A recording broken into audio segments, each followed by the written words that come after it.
I wanted to make a video about why I left the left, and it's not to like bandwagon or anything like that. I've seen a lot of videos on YouTube where the people are saying that they left the left like 6 months ago, 8 months ago, 10 months ago. I didn't know that was a thing. Um, I I voted for Donald Trump, and this is my first video I've ever made. I'm not making it for publicity or anything like that. I just thought I'd put it out on the internet because why not? You know.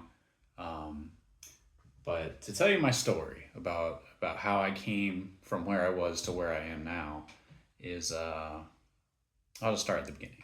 So right now I'm 38, male, single father, um, and that a lot of that had a lot to do with it too.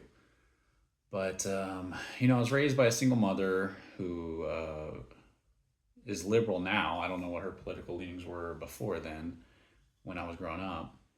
But I was very, very against Bush. That was about the time I was turning 18. Wanted to join the service. Wanted to, very patriotic person, But I was super pro gay rights, super pro legalizing marijuana. Um, I just deeply did not like conservatives. I was from Arizona, and I was from a liberal city, but I just hated conservatives. It was like a bad word to me. And I worked construction my whole life, so I worked with a guy one time. It was a lot of one on one, me and him, and he's like, you're really more conservative than you think, and I had like a repulsion to that, like, don't put that evil on me, you know what I mean? And I went and lived in Portland, Oregon, and that was about the time Trump was running the first time. And the reason I don't even think I voted in that election. I vote a lot, but I guess I took a break for a while. I actually registered as a Republican in my home state to kind of disrupt the primaries because you couldn't vote in the primaries unless you were a Republican or a Democrat.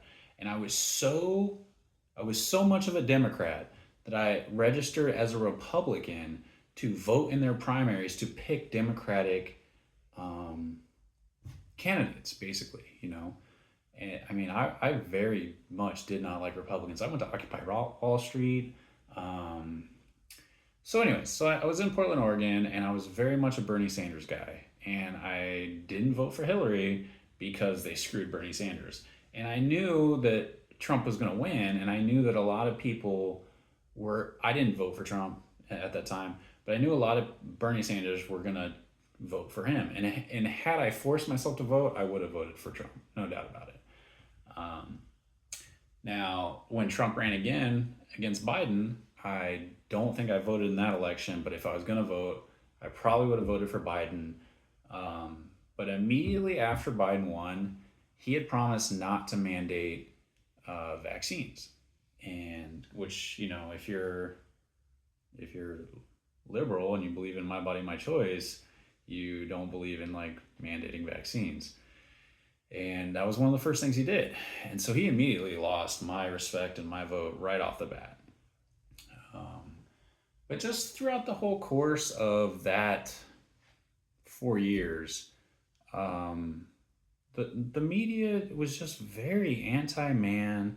I bought a house during that time, and the crime was like I even went and met with the local, community leaders, and they had hosted an event where the local police in our neighborhood came down, and the police were like, "Look," they were basically telling us, in not so many words, that you know you got to vote for better people. They're like, we can't do our job right now. It's a great time to commit crime. We're understaffed. We have families we want to go home to too. They're like, we don't want to get in trouble, basically. And so basically, we're scared to do our job. We're not going to do it. And so I started becoming more conservative about that time. I had a kid just born, I had just bought a house, and the police were like, yeah, we can't. We're not going to keep you safe. And I was like, well, I'm living it. I live in Michigan now. And I was like, you know, maybe it's time. Maybe it's time for something different than this, Democratic led city. Now, obviously, I'm not going to change anything in this city. The city's still Democrat. They voted blue across the board, but I didn't. And I don't have any friends on media, social media that are Republican. I don't have any Trump supporters that I know personally. Um, So it's just kind of something I found myself too, and I definitely listen to alternative media. I don't believe in the mainstream media. The COVID helped me kind of see through that too, because everybody's like, "Well, I believe in science. I believe in science." Like, well, I kind of understand a little bit about science and how natural immunity works and things like that, and I don't know what I can say on YouTube and can't, so I won't go into that. But it just things didn't quite add up for me, and so anyways, long story short, after the police told us that at our neighborhood meeting, I was the victim of a felony shortly thereafter, about 2 years after that, and it was by somebody I knew, and that ended up being a whole nightmare. I ended up going through family courts and protection orders and all these false accusations against me as a man, and it really it made me intolerant to the rhetoric of misogyny and bigotry and stuff like that. Where it's like, where's the advocate for the men who are victims? There isn't one. And so Kamala Harris's whatever she was running on, it didn't speak to me. And at this point in time, based on how like, because what they say is that people didn't leave the left left them.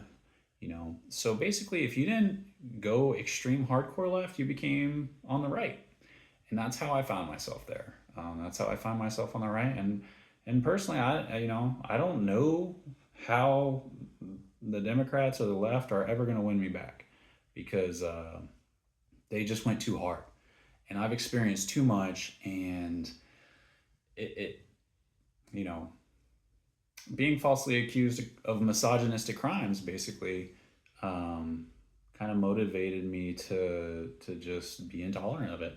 I just it's things need to change. Um, Now, why I made this video, kind of a unique story, is I had a childhood friend that I didn't talk to for about 10 or 15 years. And as it turned out, he had been homeless and ended up committing suicide by police. Um, so I didn't find that out till like 15 years after I talked to him. And I went on YouTube, and he had been documenting his whole life on YouTube and whatnot. And it was a weird way to kind of connect with him after he was gone. So I just wanted to put this out there in the world and kind of explain that it's something I kind of have enjoyed seeing from people. I've seen a lot of good stories, a lot more better stories than I have to offer, but for why people left the left, and yeah, I just want to put my story out there. So it's my first video. It's not really done for editing or anything fancy, but I'm gonna upload it just as practice. See if anybody sees it. If not, cool. But maybe someday I'll make videos.